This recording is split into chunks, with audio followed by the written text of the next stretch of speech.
आज हम एक बड़ी दिलचस्प विचार पे बात करने वाले हैं। ये हमारे सामने रखे गए एक स्रोत से निकला है कि हमारी जो कमियां हैं, हमारी अपूर्णता हैं, उनमें ही कहीं ना कहीं एक अंधे की शक्ति छिपी है।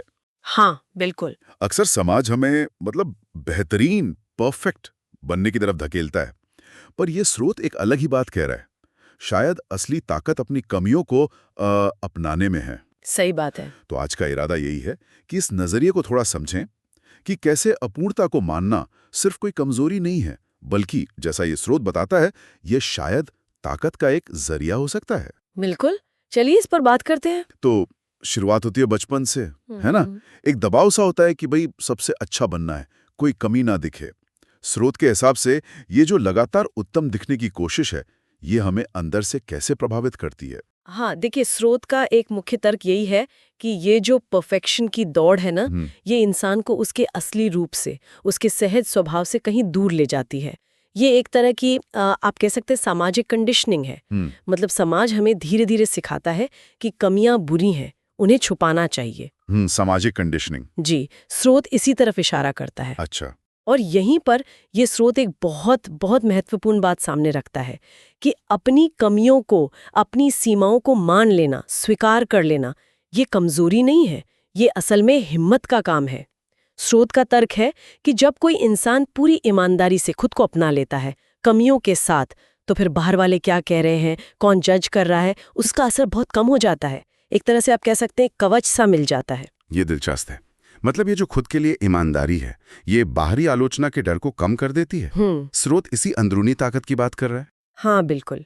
ये वही अंदरूनी मजबूती है, क्योंकि जब आप अपनी सच्चाई खुद जानते हैं और उसे स्वीकार करते हैं, तो कोई और उंगली उठाए भी तो वो बात उतनी चुभती नहीं। स्रोत के मुताबिक ये स्वीकृति एक गहरी आत्मनिर्भरता लाती है।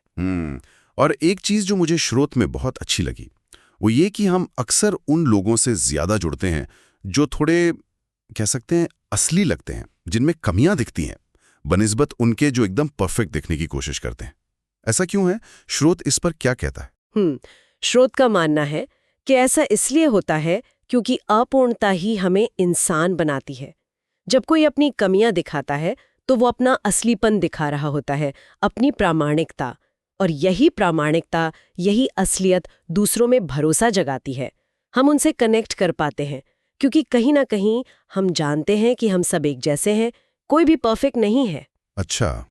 हाँ, ये एक साझा मानवीय अनुभव बन जाता है। और इसी बात को समझाने के लिए स्रोत में वो किंसुकी का जिक्र है ना, जापानी कला। हाँ, किंसुगी बहुत ही सुंदर उदाहरण है वो। जहां टूटे मिट्टी के बर्तनों को सोने से जोड़ा जाता है और दरारें छिपती नहीं बल्कि और सुंदर लगती हैं। बिल्कुल सही। और स्रोत इसे सिर्फ एक कला की तरह नहीं देखता, वो इसे जीवन जीने के एक तरीके, एक रूपक की तरह पेश करता है। संदेश साफ है, जीवन में जो टूट फूट होती है, जो हमारी दरारें हैं, उन्हें शर्मिंदगी से छिपाने की जरूरत नहीं है।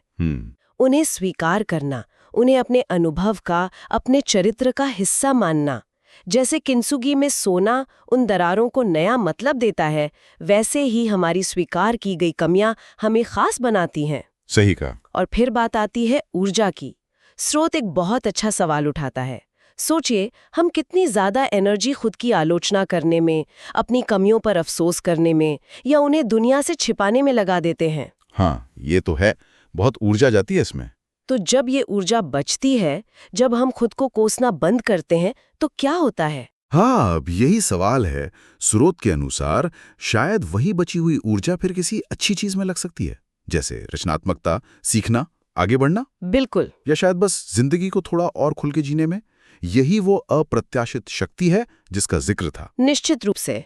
स्रोत इसे एक तरह की आजादी, एक मुक्ति के तौर पर देखता है। जब आप आत्मालोचना के बोझ से हल्के हो जाते हैं, तो अपनी पूरी क्षमता को सही दिशा में लगा पाते हैं।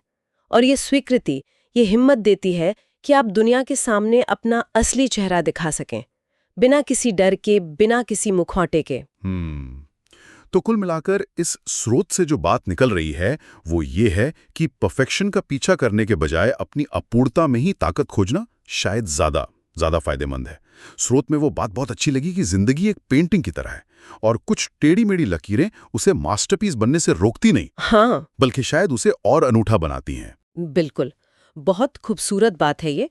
और अगर हम श्रोता के इस मूल विचार को ध्यान में रखें कि असली शक्ति स्वीकृति से आती है, पूर्णता से नहीं, तो शायद श्रोताओं के लिए सोचने वाली बात ये हो सकती है, अपने जीवन की ऐसी कौन सी कथित कमी या अपूर्णता है जिसे अगर खुले दिल से स्वीकार कर लिया जाए तो हो सकता है उससे कोई नई क्षमता, कोई अनसोची आज़ादी या शक्ति सामने आ जाए।